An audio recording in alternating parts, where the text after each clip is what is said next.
खुलुमबाय बेयो बड'लेण्ड इंखं टेलिभिजन दिनै 1 जुलाइ 2021 बृहस्पतिबारखालि सानसेनि बरादखौ नोंथांमोननि खाथियाव लाबोदों आं सदानन्द दैमारिया।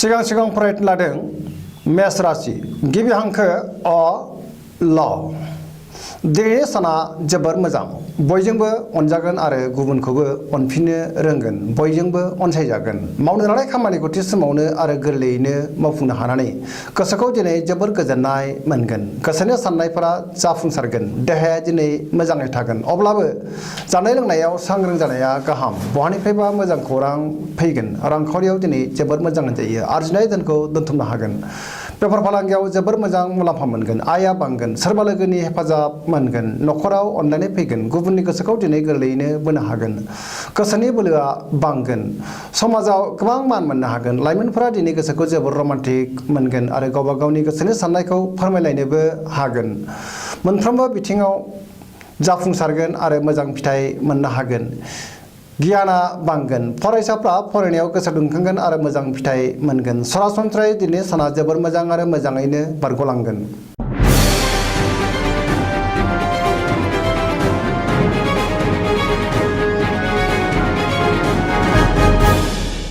वृष राशि गिबि हांखो इ उ ब दिनैनि साना जोबोर मोजां बहाबा दावबायहैनो खाबु मोननानै गोसोखौ दिनै जोबोर गोजोननाय मोनगोन आरो मोजाङैनो दावबायहैनो हागोन हान्थिनोबो हागोन गोसोखौ दिनै जोबोर गोजोननाय मोनगोन गोसोनि बोलोआ बांगोन मावनो लानाय खामानिखौ थि समावनो आरो गोरलैयैनो मावफुंनो हागोन समाजाव गोबां मान मोनगोन रांखावरियाव दिनै जोबोर मोजां होनजायो गोबां धोन आरजिनो हागोन मोननो गोनां धोनखौबो दिनै मोननो हागोन बेफार फालांगियाव मोजां मुलाम्फा मोननो हागोन नखराव बिसि फिसायनि गेजेराव अनलायनाय फैगोन बिदा फंबायनि हेफाजाब मोनगोन बिमा बिफानि अननाय आरो बोरखौ मोननो हागोन देहाया दिनै मोजाङै थागोन गुबुननि हेफाजाब मोनगोन जायखि खामानि मावा मानो दिनै गोरलैयैनो मावफुंनो हागोन लोगोफोरनि अनसायनाय मोनगोन गोसोनि बोलोआ दिनै बांगोन लाइमोनफोरनि गोसोआ जोबोर रमान्टिक जागोन बयजोंबो गोरोबनानै थानो रोंगोन बयनिबो अननायखौ मोनगोन बयनिबो अनसायनाय मोननो हागोन फरायसाफ्रा फरायनायाव मोजां फिथाइ मोननो हागोन आरो गोसो दुंखांगोन सोरबा लोगोजों बहाबा दावबायहैनो खाबु मोनगोन धोरोमारि बिथिङाव गोसो दुंखांगोन सोरबा गोजाम लोगोजों जानबुङाव रायज्लायनो खाबुबो मोनगोन।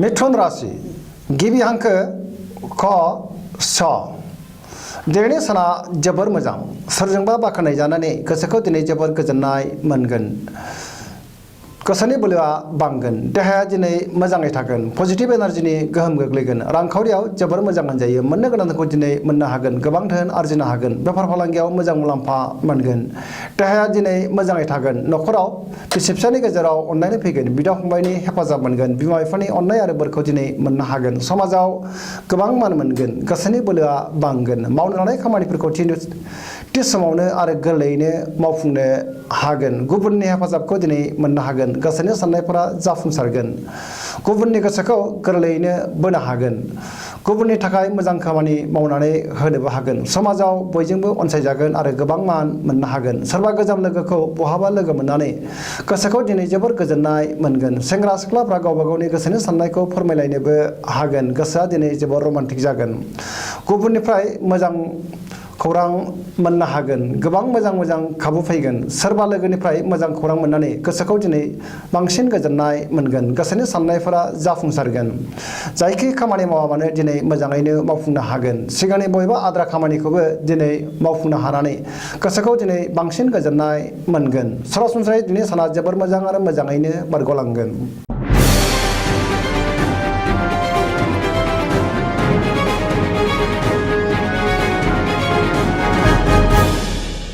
कर्कट राशि गिबि हांखो ड ड ह दिनैनि साना जोबोर मोजां गोसोआव मोजां साननाय फैगोन मावनो लानाय खामानिखौ थि समावनो मावफुंनो हानानै गोसोखौ दिनै जोबोर गोजोननाय मोनगोन गोसोनि बोलोआ बांगोन रांखावरियाव जोबोर मोजां होनजायो अदेबानि खरसायाबो बांगोन मोननो गोनांखौ दिनै मोननो हागोन बेफार फालांगियाव मोजां मुलाम्फा मोनगोन आयाबो बांगोन देहाया दिनै मोजाङै थागोन अब्लाबो नाथाय जानाय लोंनायाव सांग्रां जानाया गाहाम गुबुननि हेफाजाब मोननो हागोन नखराव अनलायनाय फैगोन समाजाव बयजोंबो अनसायजागोन आरो गोबां मान मोननो हागोन। बयनिबो मोजां खामानि मावनो हागोन। बयजोंबो मोजां सोमोन्दो लाखिनो रोंगोन आरो अनजासो गारगोन। जायखि खामानि मावा मानो दिनै मोजाङैनो मावफुंनो हागोन। पजिटिभ एनार्जिनि गोहोम गोग्लैगोन। गोसोआ दिनै जोबोर रमान्टिक जागोन। गोसोनि साननायखौ लाइमोनफोरा फोरमायलायनोबो हागोन। गोसोनि साननाय आरो लुबैनायफोरा जाफुंसारगोन। फरायसाफ्रा फरायनायाव गोसो दुंखांगोन आरो मोजां फिथाइ मोनगोन। धोरोमारि बिथिङाव गोसो दुंखांगोन।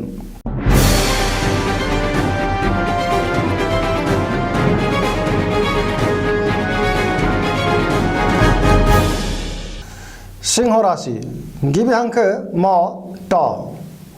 दिनैनि साना मोजां आरो गाज्रिनि गेजेरजों बाबेनलांगोन। गोसोआव गोबां बेले बेजे साननाय फैगोन। मावनो लानाय खामानिखौ थि समावनो मावफुंनो गोब्राब जागोन।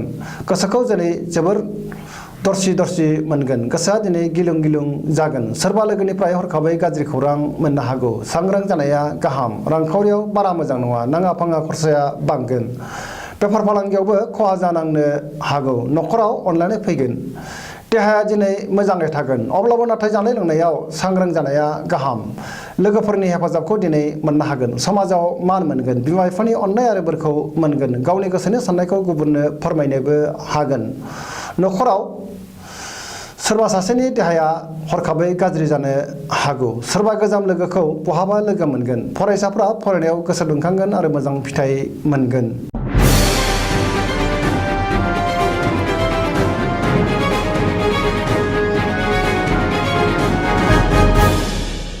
कन्या राशि गिबि हांखो प ट। दिनैनि साना जोबोर मोजां। गोसोखौ दिनै जोबोर गोजोननाय मोनगोन। बयजोंबो मोजां सोमोन्दो लाखिनो रोंगोन। गोसोआव गोग्गो साननाय फैगोन। रांखावरियाव जोबोर मोजां होनजायो। आरजिनाय धोनखौ दोनथुमनो हागोन। मोननो गोनां धोनखौबो दिनै मोननो हागोन। बेफार फालांगियाव गोबां मुलाम्फा मोनगोन। देहाया दिनै मोजाङै थागोन। अब्लाबो जानाय लोंनायाव सांग्रां जानाया गाहाम। न'खराव अननानै फैगोन। गोबां खामानियाव मुखुब थागोन। गुबुननि गोसोखौ गोरलैयैनो बोनो हागोन। सोरबा लोगोआ मोजां खौरां होफैगोन।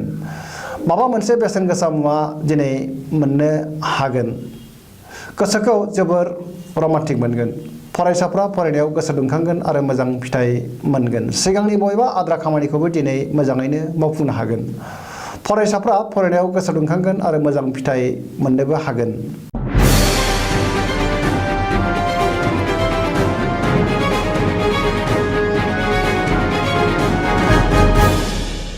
तुला राशि गिबि हांखो र ट। दिनैनि साना मोजां आरो गाज्रिनि गेजेरजों बाबेनलांगोन। गोसोनि बोलोआ दिनै लोरबां जागोन। गोसोनि साननायफोरा देबार नांगोन। मावनो लानाय खामानिखौ थि समाव आरो गोरलैयैनो मावफुंनो गोब्राब जागोन। मानिबा हेंथा नुजाथिगोन। देहाया दिनै बारा मोजां थानाय नङा। मेंग्रुनाय मोनगोन। रांखावरियाव मोजां नाथाय खरसायाबो बांगोन। न'खराव बिसि फिसायनि गेजेराव अनलायनाय फैगोन। समाजाव मान मोनगोन। बेफार फालांगियाव मोजां मुलाम्फा मोननो हागोन। गुबुननि गोसोखौ बोनो हागोन। लोगोफोरनि हेफाजाब मोनगोन। सेंग्रा सिख्लाफ्रा गोसोखौ दिनै जोबोर रमान्टिक मोनगोन। फरायसाफ्रा फरायनायाव गोसो दुंखांगोन। गोसोनि साननायफोरा नाथाय देबर नांगोन। नेगेटिभ एनार्जिनि गोहोम गोग्लैनो हागौ। सांग्रां जानाया गाहाम।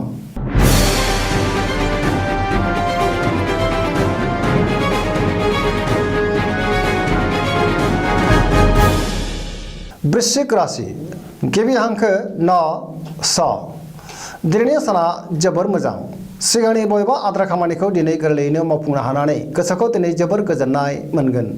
गोसोआव गोग्गो आरो मोजां साननाय फैगोन। मावनो लानाय खामानिखौ थि समावनो आरो गोरलैयैनो मावफुंनो हागोन। गोसोनि साननायफोरा जाफुंगोन। समाजाव गोबां मान मोनगोन। बिमा बिफानि अननाय आरो बोरखौ मोननो हागोन। बयजोंबो मोजां सोमोन्दो लाखिनो रोंगोन। न'खराव बिसि फिसायनि गेजेराव अनलायनाय फैगोन। रांखावरियाव दिनै जोबोर मोजां होनजायो। आरजिनाय धोनखौ दोनथुमनो हागोन। बेफार फालांगियावबो मोजां मुलाम्फा मोनगोन। आयआ बांगोन। देहाया दिनै मोजाङै थागोन। अब्लाबो जानाय लोंनायाव सांग्रां जानायनि गोनांथि दङ। गुबुननि हेफाजाब मोननो हागोन। सिगांनि बबेबा आद्रा खामानिखौ दिनै मावफुंनो हानानै गोसोखौ दिनै जोबोर गोजोननाय मोनगोन। सोरबा लोगोनिफ्राय मोजां खौरां फैगोन। गोबां खामानि मावनो हागोन। लाइमोनफोरनि गोसोआ जोबोर रमान्टिक जागोन। फरायसाफ्रा फरायनायाव गोसो दुंखांगोन आरो मोजां फिथाइ मोननोबो हागोन। सरासनस्रायै दिनैनि साना जोबोर मोजां आरो मोजाङैनो बारग'लांगोन।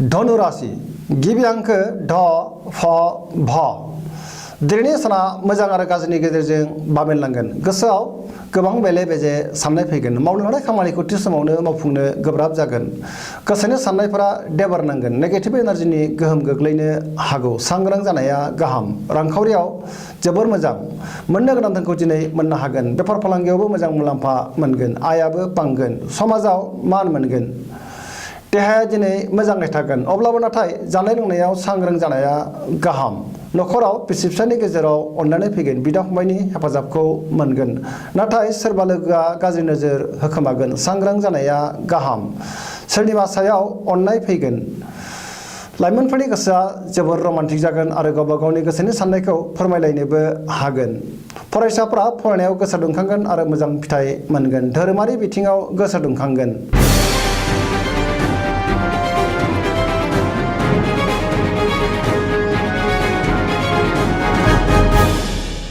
मकर राशि गिबि हांखो ख ज दिनैनि साना जोबोर मोजां गोसोनि साननायफोरा जाफुंगोन मावनो लानाय खामानिखौ थि समावनो आरो गोरलैयैनो मावफुंनो हागोन बयनिबो अनसायनाय आरो हेफाजाब मोनगोन रांखावरियाव जोबोर मोजां होनजायो आया बांगोन मोननो गोनां धोनखौ दिनै मोननो हागोन गोबां धोन आरजिनोबो हागोन बेफार फालांगियाव जोबोर मोजां मुलाम्फा मोननो हागोन गुबुनजों मोजां सोमोन्दो लाखिनो रोंगोन सिगांनि बयबा आद्रा खामानिखौ दिनै गोरलैयैनो मावफुंनो हागोन नखराव अनलायनाय फैगोन बिदा फंबायजों मोजां सोमोन्दो थागोन आरो बिसोरनि हेफाजाबखौ मोननोबो हागोन लाइमोनफोरनि गोसोआ जोबोर रमान्टिक जागोन गावबा गावनि गोसोनि साननायखौ फोरमायलायनोबो हागोन फरायसाफ्रा फरायनायाव गोसो दुंखांगोन आरो मोजां फिथाइ मोननोबो हागोन गोसोनि साननायफोरा फारि फारि जाफुंजोबगोन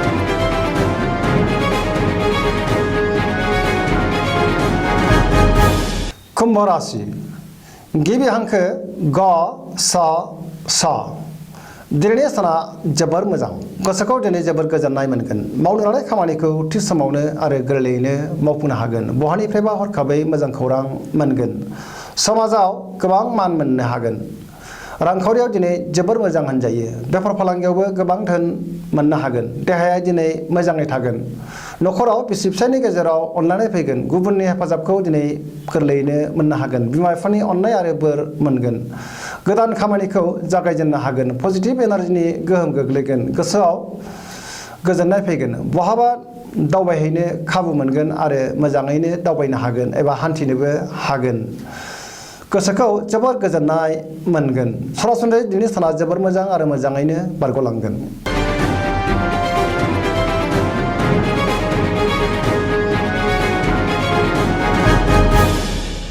मीन राशि गिबि हांखो ड स दिनैनि साना जोबोर मोजां समाजाव गोबां मान मोनगोन बयजोंबो अनजासोगारगोन गोसोआव दिनै मोजां साननाय फैगोन गोसोनि बोलोआ बांगोन पजिटिभ एनार्जिनि गोहोम गोग्लैगोन देहाया दिनै मोजाङै थागोन अब्लाबो जानाय लोंनायाव सांग्रां जानाया गाहाम रांखावरियाव जोबोर मोजां गोबां धोन आरजिनो हागोन बेफार फालांगियाव जोबोर मोजां मुलाम्फा मोनगोन नखराव अनलायनाय फैगोन सेंग्रा सिख्लाफोरा गावबा गावनि गोसोनि साननायखौ फोरमायलायनोबो हागोन गोसोनि साननायखौ गुबुननो फोरमायनो हानानै दिनै गोसोखौ बांसिन गोजोननाय मोनगोन मावनो लानाय खामानिखौबो थि समावनो आरो गोरलैयैनो मावफुंनो हागोन फरायसाफ्रा फरायनायाव मोजां फिथाइ मोननो हागोन बहानिफ्रायबा मोजां खौरां फैगोन गोसोखौ दिनै जोबोर गोजोननाय मोनगोन गोसोनि साननाय आरो लुबैनायफ्रा जाफुंसारगोन दिनैनि राशि फरायथिनाया एसेनोसै जोबनायाव बेखौनो खावलायो जाहाथे नोंथांमोना सानफ्रामबो जोंनि बे बड'लेण्ड इंखं टेलिभिजनखौ नायबाय थायो आरो साबस्क्राइब खालामो एसेनोसै गोजोन्थों।